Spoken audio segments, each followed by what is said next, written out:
Good afternoon and welcome to another episode of My Fiber Fun. Well, I'm here in the back room because y'all know what today is. It's grill day. So I'm out there. I got the smoker going. I have a couple of pork steaks on the smoker. My veggie packs, which is a staple. Anytime I smoke or grill, I'm gonna have a veggie pack. So I found some squash and I stuffed it with some hash brown potatoes. Let's see, okra, the summer squash, onion. I didn't put any garlic in this time. I actually forgot, so I didn't bother. There's some more things, some more vegetables in there. I can't remember what all I stuck in there. But anyway, I have that on the grill, some smoked sausage, and I decided to do another stuffed yellow bell pepper. I don't like any type of bell pepper except yellow, and it has to be cooked. That's the only bell pepper that I like. Anyway, last week when I had added some bell pepper, some yellow bell pepper to the veggie pack. Oh, and I did that this week too. I did add some because I bought two of them. They had them on sale, 2 for $1. Anyway, I took one whole one. Well, last week I took a half of a bell pepper, yellow bell pepper, because it was huge, and I decided to stuff it. I put garlic, onion, cheese, French tarragon, and I think I stuck some smoked sausage in that, and cheese, and then I put a little pat of butter on top, and I just put it on the grill. When I say that thing was delicious, oh my goodness. And I left it on there just about all day because I wanted it to get soft, not mushy, but just soft to where I knew it was done, and it had just a little bit of brown around the edge, and that was only half of a bell pepper. So today, the two that I bought that were on sale, they were smaller. So I used the whole bell pepper. So I cut the core out, got the seeds out, and just stuffed it. And I put cheese, onion, French tarragon, and I didn't put any meat or anything in there. I just like it, so it's on there. And then I decided to do the same with the tomato. We'll see how that goes. It's a nice red tomato. I just cut the core out of it, de-seeded it, left the tomato pulp in there, and then I stuffed it. So we shall see how it comes out. I will let you know. Okay, so I'm just here for a little chat because I said I would be back on today, and we'll try to keep it crochet related. So you guys tell me, what are you working on? Have you finished your bag, or have you started it yet? Because that's something you can start at any given time. I know a few of you still needed to order some more yarn or whatever.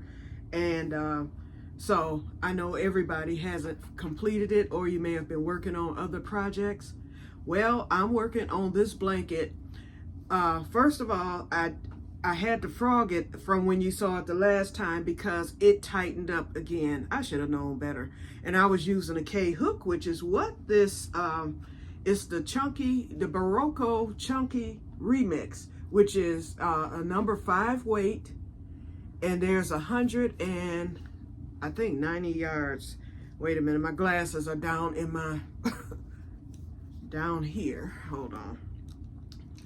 Because I want to get this right. It's actually 100 grams, 139 yards, and 127 millimeters. Crochet gauge for this is KUS hook 6.5, and the knitting gauge is 10 US 6 millimeter, or is that a 5? It's either a 5 or, oh, it's 6.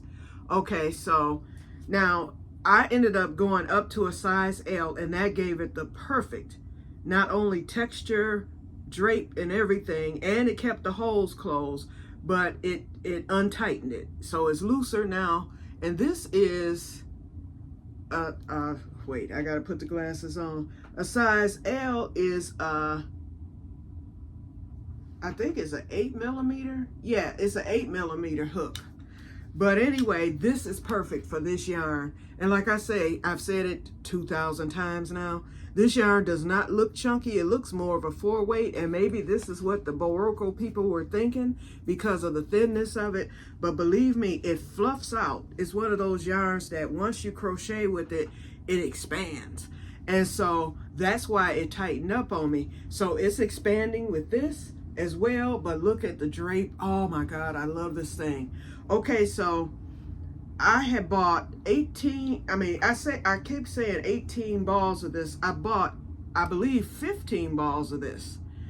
And because when I thought about it, I looked at the packaging. I was like, I think I bought 15 balls of this. I didn't buy 18. I know that, even with it being, well, it wasn't on sale when I first got it, but then they gave me that refund because it went on sale the next day after I had paid for it and paid for shipping. So the next day it went on sale, half off, and then shipping was free. And so I called them, and they were nice enough to give me a gift card. They couldn't do like a cash refund, but they said we can do a gift card, which they did. And I used that gift card to buy more of that silk yarn that I haven't done anything with yet. I said I'll hold on to that for a while and I'll decide on something later, because Expression Fiber Arts, she uses only the best of yarns, and she comes out with knitting and crochet tutorials, and it's always a shawl for the most part. And so she has one coming up, and when one catches my eye, because her tutorials are brief, you better know what you're doing. She'll tell you where you can get the free pattern. I mean, not the free pattern. Some of them are free though, but a lot of them are paid patterns. She'll tell you that, and she'll give you the basis of the project. And I'm the type, I can look at something and crochet it, because remember, I didn't learn how to read a pattern until 1995. Because crochet came more or less as a natural talent for me, I would eye stuff. I've made sweaters before. I've made a lot of different things that I've just eyed and then made it. But I'm a simple basic crocheter. I prefer simple basic stitches, simple basic projects, probably because I'm more impatient and I like to get through with things quick. I want it now. And so I don't go into those long drawn out projects that take forever and ever and ever. So I stopped making sweaters, unless I used to make them for little kids. You know, that was pretty quick. But for myself, as big as this body is, oh no, it would take me weeks, even with the tutorial now to do it or whatever. So, but eventually I said I do want to make a cardigan, and that's what I bought this yarn for. But I actually wanted the turquoise color, and they didn't have enough. And every time I've checked since, it's been in stock, but I haven't been to Little Knits for a while. It'll be around Christmas time when the sales start, and hopefully they'll still have this color, and then I'll get the yarn and I will make a chunky cardigan, especially since I know how this yarn works now. And so I didn't want this for a cardigan. I wanted something more colorful. But anyway, this is the last of what I had for my cousin's blanket, and look how big this has gotten. I chained, because it's chunky, I chained 135, because like I said, I want it to be like a lap blanket for me, but it's actually pretty big because it covers me well from head to toe, and it goes way over my shoulder. So this is how big it is, and I've only used, this would be the 8th ball. I only used 8 balls, and I have 7 left. That's what lets me know that I have 15, that I bought 15. So I have 7 left. So this is already 60 rows. I think I'm on row 59 going to row 60, and it measures right now. I measured it. It's measuring 25 inches, and remember, I'm using it the horizontal way. So at 25 inches for 59, and it's going to be more than that once I finish this off, because I measured it like maybe when this ball was still quite a bit larger, so it may be even bigger. But I'm getting the yarn picks because I'm crocheting in between the stitches, which is okay. But if I have it like this, once I get it, it's going to be twice this size. When I'm done, it's going to cover me well. And I'm going to do a wide border, and I decided this Noro, remember I had bought this Noro wool. I was thinking it was the soft wool, and I was going to make like a scarf, but it's that scratchy wool. But it'll work for this because it's just for the edging. So I'm going to give it a wide border. I'm going to use this whole ball, so that's going to make the blanket even wider. I want it to be a ugly snuggly, as I call them. It's going to be my security blanket this winter. It's nice and warm. No air comes through the holes.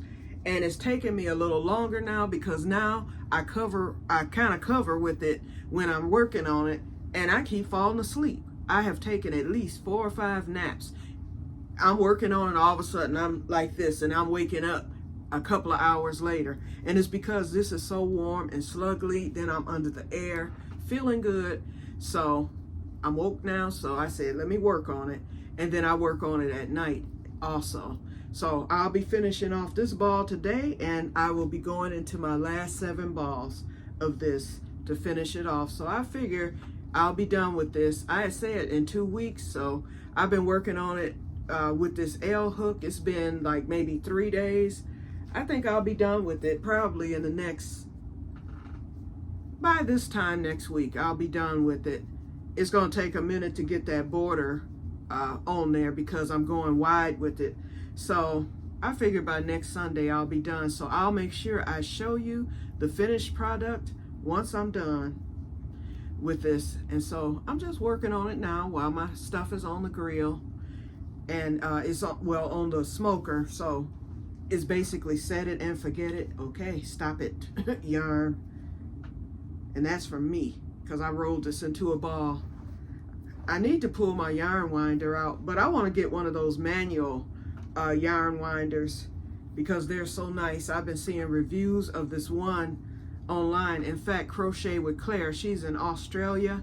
She just did a yarn winder review from the one that I want. This thing is expensive too, but it's a handheld yarn winder. It winds into the perfect cakes.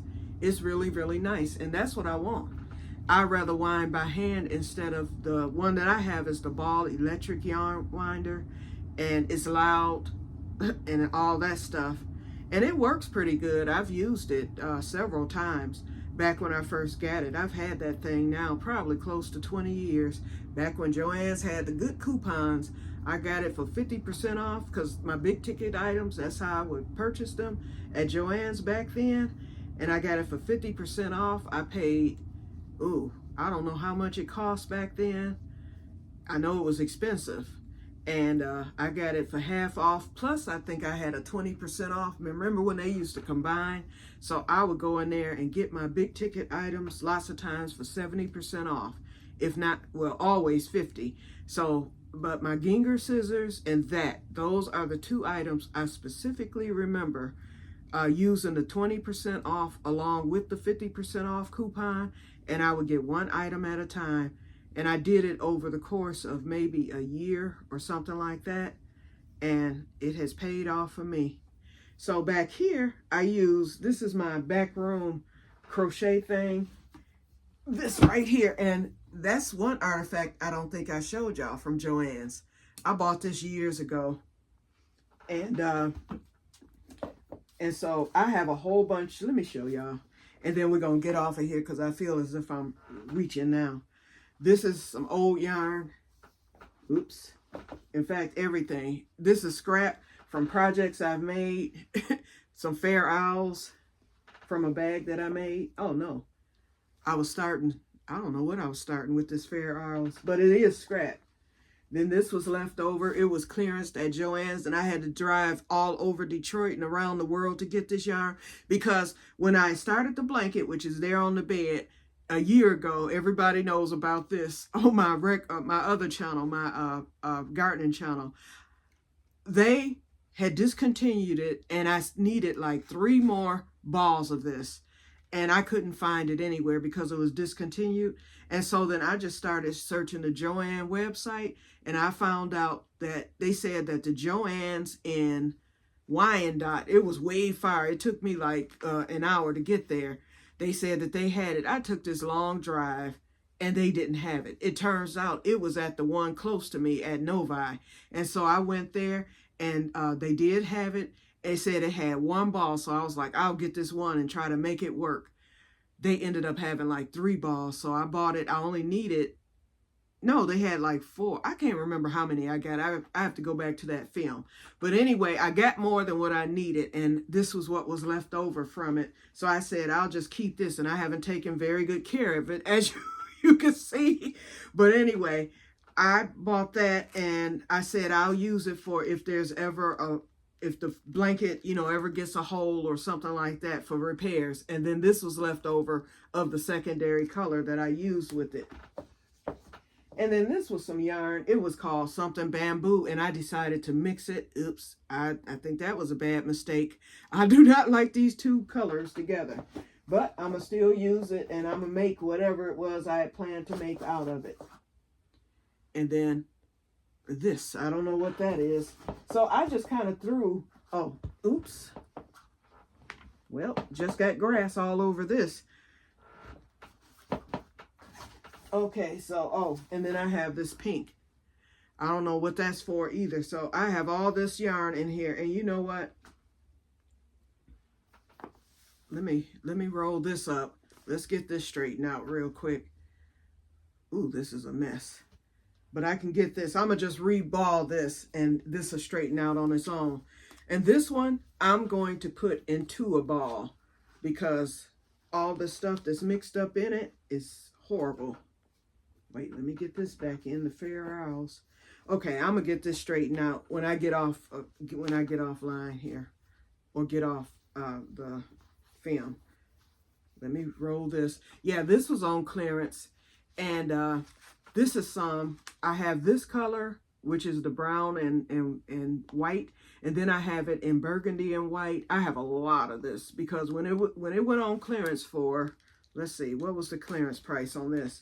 And I bought this probably about 8 or 9 years ago. It went on clearance for $3.90, $3.47, and then it was like a clearance off the clearance. I think I paid $1.50 for this. The Joann's in Bloomfield, that very first one that I visited, and I never went back to it after that day when I talked about how they were panic buying the very first day that they had made the announcement. That particular store was a small Joann's, and it was the first one to close. But anyway, they used to have sidewalk sales there because it was a small store. It had 2 floors. So it was actually a big store, but because it had 2 floors, they had the yarn on one floor, yarn and embroidery stuff, and then upstairs you had your fabrics and scissors and notions and all that. But anyway, they would do these sidewalk sales because the door was right there. All the associates, you know, at the cash register, everything was like right there. So they would put stuff on the sidewalk. And so this was already on clearance. I had been eyeing it.